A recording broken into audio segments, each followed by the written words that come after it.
Voici ce que tu dois savoir sur les débuts de la Fédération canadienne. Unir les colonies. Ah, excuse-moi, là, c'était vraiment poche. Ah!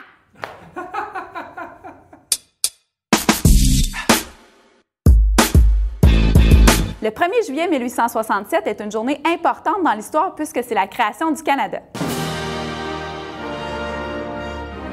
Il s'agit de la 5e Constitution, l'Acte de l'Amérique du Nord britannique, ou comme on le dit souvent, l'AANB. On se souvient que la Constitution précédente, l'Acte d'Union, remonte à 1840. À cette époque, il y a quelques colonies britanniques en Amérique du Nord, comme la province du Canada, le Nouveau-Brunswick, la Nouvelle-Écosse et Terre-Neuve. Alors, pourquoi en 1867, on veut unir plusieurs colonies d'Amérique du Nord? On veut changer la Constitution parce qu'il y a plusieurs problèmes. Premièrement, il y a un problème politique dans la province du Canada qui est l'instabilité ministérielle. Impossible de former un gouvernement stable au Canada uni. Entre 1854 et 1864, 10 gouvernements se succèdent, en 10 ans. Tout simplement parce que les partis ne sont pas capables de faire d'alliance pour obtenir une majorité de députés à la Chambre d'Assemblée et rester au pouvoir. L'instabilité ministérielle dérange tellement que 3 des 4 grands partis dirigés par Macdonald, Brown et Cartier décideront de former la Grande Coalition afin que les colonies se réunissent et forment une fédération. Le député Dorion sera contre l'idée, puisque selon lui, le projet d'union sera nuisible aux Canadiens français qui seront en minorité et donc auront moins de pouvoir politique. Deuxièmement, il y a un problème économique. En 1866, c'est la fin du traité de réciprocité, un traité de libre-échange entre les colonies britanniques d'Amérique du Nord et les États-Unis.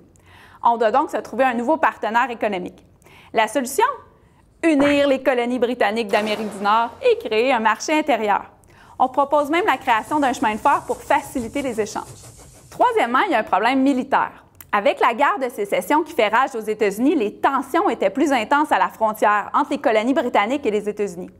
La solution pour mieux protéger notre territoire sans l'aide du Royaume-Uni est encore une fois d'unir les colonies britanniques d'Amérique du Nord pour pouvoir financer une armée. La solution afin de régler les problèmes politiques, militaires et économiques est, tu l'auras deviné, unir les colonies britanniques d'Amérique du Nord sous la forme d'une fédération. Il y aura donc un gouvernement central et des gouvernements provinciaux.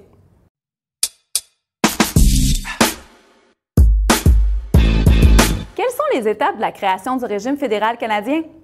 3 conférences seront nécessaires pour créer le pays. Lors de la première conférence, les chefs de la province du Canada vont tenter de convaincre les chefs des provinces maritimes comme le Nouveau-Brunswick, la Nouvelle-Écosse, l'île du Prince-Édouard et Terre-Neuve d'adhérer à la fédération. La première conférence aura lieu à Charlottetown. On se souvient? C'est la capitale de l'île du Prince-Édouard, une province au Canada, en Amérique du Nord. C'est lors de la deuxième conférence à Québec qu'on s'entendra sur le projet de fédération et sur la construction du chemin de fer intercolonial. Terre-Neuve et l'île du Prince-Édouard décident de ne pas adhérer à la fédération. Bon, peut-être parce que ce sont des îles et qu'ils savent que le chemin de fer ne traversera pas le golfe du Saint-Laurent pour atterrir dans leur province. Ou ils réalisent qu'ils seront en minorité et donc il y aurait moins de pouvoir. Bref, c'est lors de la 3e conférence à Londres que le Parlement britannique adopte l'AANB. À partir du 1er juillet 1867, c'est le début du Dominion du Canada. Les 3 colonies sont devenues 4 provinces, le Québec, l'Ontario, le Nouveau-Brunswick et la Nouvelle-Écosse.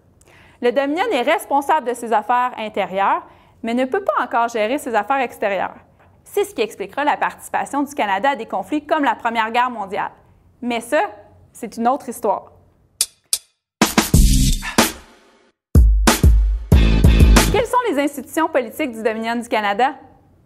Dans une fédération, il existe 2 paliers de gouvernement. On a le provincial, qui va être chapeauté par le fédéral. C'est pourquoi on va voter aux élections fédérales et aux élections provinciales. Et là, on arrive à ma partie préférée et sûrement votre partie préférée, la liste des institutions fédérales et provinciales qui ont à peu près les mêmes rôles, mais ne portent pas les mêmes noms. Au fédéral, le pouvoir législatif appartient à la Chambre des communes, qui est élue par la population, et au Sénat, qui est nommé par le gouverneur. En réalité, puisque le rôle du gouverneur est plutôt symbolique, il est nommé par le premier ministre. Le pouvoir exécutif est détenu par le cabinet, qui est formé du premier ministre et des ministres qu'il a choisis à partir des députés élus.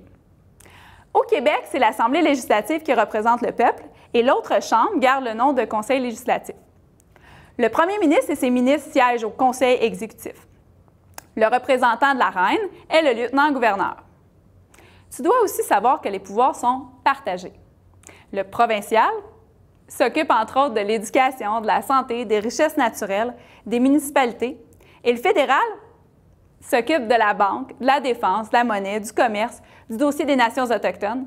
C'est pour ça que quand on parle de l'armée, on parle d'armée canadienne et non d'armée québécoise. Il hérite aussi des pouvoirs résiduaires, c'est-à-dire tous les pouvoirs qui ne sont pas nommés ou qui seront créés dans le futur. Pour ce qui est de l'agriculture et l'immigration, ce sont des pouvoirs partagés par le provincial et le fédéral. Pour pouvoir assumer toutes ces responsabilités, les gouvernements fédéraux et provinciaux vont se servir des taxes et des impôts qui devront se partager. C'est le fédéral qui assume à cette époque le plus gros des responsabilités, alors il recevra le plus gros des revenus.